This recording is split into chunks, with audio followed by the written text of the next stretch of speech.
Knight Online'a yeni başlayanlar serimizin 23. bölümüne hepiniz hoş geldiniz dostlar. Serinin bu bölümünde Priest itemleri ve özellikleri üzerine konuşacağız. Umarım memnun kalırsınız. Keyifli seyirler dilerim.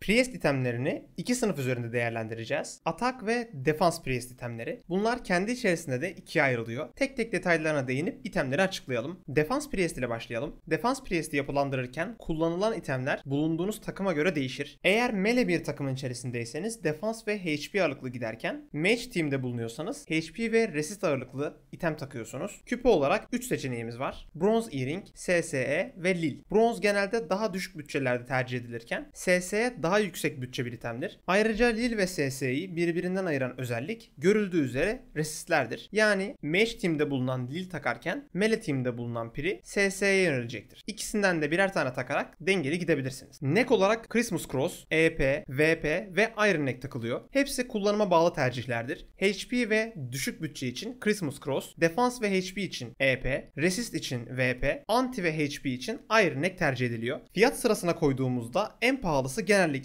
Iron Neck olur. HP değeri çok yüksek ve çok güzel anti veriyor. Mage teamlerin Priest'inde bile yedek Iron Neck olur. Belt için 4 tercih var. Libol, Iron Belt, Taurus ve Pontus. Libol yine Mage teamlerin Priest'lerinin tercihi. Iron Belt, Jamadar hariç tüm antileri veriyor. Jamadar antisi olan bir belt takacaksak birkaç antiden vazgeçmiş oluyoruz. Örneğin Taurus takarsanız Spear ve Arrow antileri bulunmuyor. Warrior oyuncularının büyük bir kısmı Spear taktığından bu büyük bir kayıp. Jamadar def takacaksam tercihim Taurus olurdu. Eğer Jamadar takmıyorsak elbette Iron Belt en iyi tercih. Ring olarak yine çok fazla tercih var ancak en aktif olanlar Rom, Roll ve Lego'dur. Rom daha düşük bütçeli Priest'lerin tercihi. Defans için Roll, resist için Lego tercih ediliyor. Yine bulunduğunuz takıma ya da sunucunun durumuna bağlı. Zırh olarak aktif kullanılan 4 çeşit zırh var. Chitin, Trial, Krovaz, Holy. Chitin'in diğerlerine göre avantajı daha az int istemesinden kaynaklıdır. Int'e vermediğimiz puanları HP'ye vererek dengeliyoruz. 9 Chitin set olmadıkça takmak pek mantıklı değildir. Çünkü defansı düşürüyor. Kalkan için 7 tane aktif seçenek var. SS,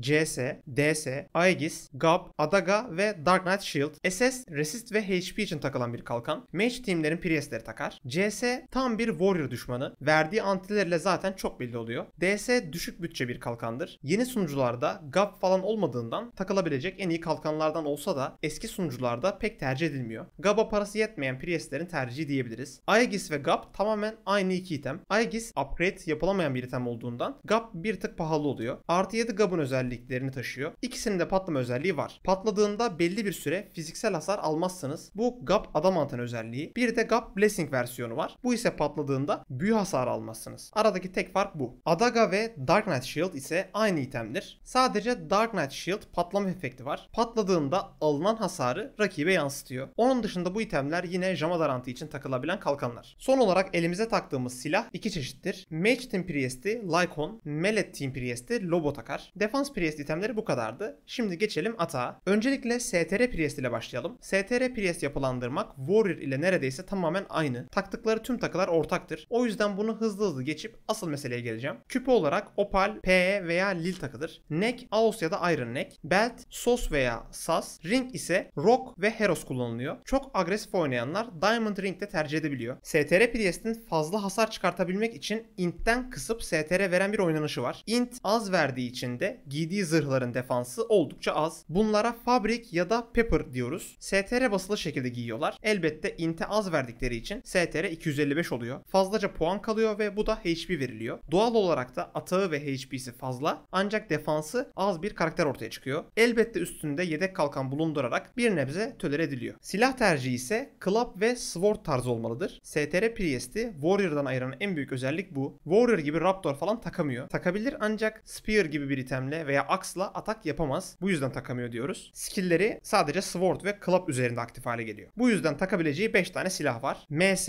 Iron Impact, Hellbreaker, Quest MS ve Virinom. Elbette en iyisi Virinom'dur. Zaten atak ve özellik farklarına baktığınız zaman rahatlıkla anlaşılıyor. Ayrıca STR-BP'lerin bir de yan MP recovery silahı olur. Largebreaker artı 6, 120 atak MP rek. Takabileceği en iyi MP rektir. 126 atak olan da var ama fiyatı çok uçuk. O yüzden onu dahil etmiyorum. Bu silahla alt sınıf her slotu mana harcamadan kesebiliyorlar. Üst sınıf slotlarda mana yenileme isteğinden dolayı daha yavaş dönüp daha az para kasıyorsunuz. Birçok oyuncu bunu göz ardı ediyor. Mana gideri olmayınca para daha fazla gibi gelse de o iş öyle olmuyor maalesef. Bunun detaylarına bütçeye göre item önerilerinde değineceğim. Ve geldik Int BP'ye. En sevdiğim. Zaten biliyorsunuz ben Int BP oynuyorum ve en zevk aldığım job'tur. Int BP'nin mantığı Priest videosunda anlatmıştım. Atağı Int'ten alıyor. En büyük avantajı da çift el değil, tek el 2 tane silah kullanabiliyor olması. Ne avantajı var diye soranlara hemen açıklayalım. Int BP sadece sağ el silahından atak alır. Sol ele takılan silah atağa etki etmez. Bu da sol el olarak MP recovery özelliği olan bir silah takabileceğimiz anlamına geliyor. Mana giderimiz neredeyse olmadığı bir job'tur. Elbette taktığınız item int bonus veren bir itemse atağı arttırır. Bunu da ayrıca ekleyelim. Şimdi gelelim itemlere. Küpe olarak 3 tane tercih var. Cleric Earring, VSE ve Golden Earring. Cleric ve VSE tamamen bütçe meselesidir. Cleric resist veriyor ancak resiste ihtiyacımız yok. Çünkü zaten int verdiğimizde ekstra resistler alıyoruz. Ayrıca taktığımız kıyafetler ve silahlar da büyük çoğunlukla resist veriyor. Özetle Cleric takmak yerine HP'ye yönelmek daha mantıklıdır. Bu yüzden paranız yetmiyorsa C'ye, yetiyorsa VS'ye tercih edin. Golden Earring dümdüz atak küpesi. Ben defansın da önemli olduğunu düşündüğümden VS'ye tercih ederdim. Yine de atak sevenler takabilir. Kolye tercihimiz bir tanedir. Asla ve asla değişmez. Değiştirilmesi teklif dahi edilemez. Goddess oyunun en güzel kolyelerindendir. Gözü kapalı takın dostlarım. Belt olarak Glass Belt tek tercihimiz. Hem anti hem atak veren nadir itemlerdendir. Karakteri gerçekten bir üst seviyeye çıkartıyor. Ring tercihi 2 tanedir. Platinum ve Pontus. PR için fikirlerim Golden ile aynı. Dümdüz atak verdiğinden ben tercih etmiyorum. Pontus çok daha dengeli ve güzel bir item. Zırh olarak Triel, Krovaz ve Holy tercihlerimiz arasında 3 tane Holy, 2 tane Krovaz ile kombin sette yapılabiliyor. Son olarak taktığımız silahlara gelelim. Sağ el için takılacak birçok item var ancak hepsine değinmeyeceğim. En kötüsünden en iyiye sırayla söyleyecek olursak Smite Hammer, Ruahue ve Dark Knight Mace şeklindedir. Bunlar dışında item tercihine gerek yok. İtem önerisi videosunda detaylarına değineceğim. Smite Hammer, Ruah'ya bütçesi yetmeyenlerin ve 80 level olmayanların tercihi. Görüldüğü üzere Ruah 80 level'da takılabiliyor. Ruah ve DKM yine aynı itemdir. DKM'nin ekstra bir özelliği var. Dark Knight itemler arasında en iyilerden birisi. Rakibe hel atma özelliği var. Attığı hel hasar olarak yansıyor. Bayağı işlevli bir özellik. Sol el silah için 3 tane tercihimiz var. Lobo, Lupus ya da MP recovery özelliği olan herhangi bir silah olabilir. Bu tarz MP rekleri her yerde bulabilirsiniz. Lupus elbette ilk tercihimizdir. Ancak oldukça pahalı bir item. O yüzden Lobo takabilir. Sonrasında Lupus'a geçebilirsiniz. Verdiği int ile birlikte ekstra atak alabiliyoruz.